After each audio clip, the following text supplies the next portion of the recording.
And I got to the point where I was a CRM consultant, a therapeutic personal chef, and a functional nutritionist. And I was recreating that unhealthy work-life balance where I was working 10 to 12 hours again.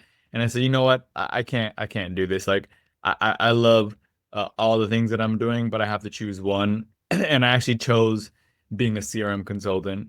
And then one of the reasons why is because like I was lightly getting a little bit burnt out with the cooking. You know, sometimes cooking for 8 hours straight would just like kind of burn me out. I liked it, don't get me wrong, because I knew it was going to a good, I Right. knew it was going to a good cause.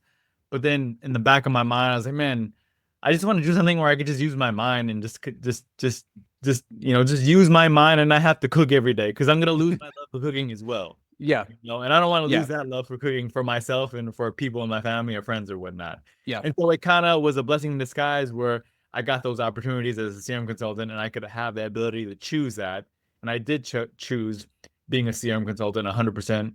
And I told my networking community, the people that really know me very well, I told them, hey, I'm pivoting back to technology. A lot of my networking partners weren't surprised. They said, hey, you're really good at technology anyways in CRM, so Yeah. we're still going to support you. So I was happy about that. And then some of my networking partners actually became my customers. So my transition back to technology, my network made it easy for me to do that because I've developed those good relationships, being a relationship builder, and also still using my CRMs to keep track of all my relationships in order to create those good relationships or whatnot.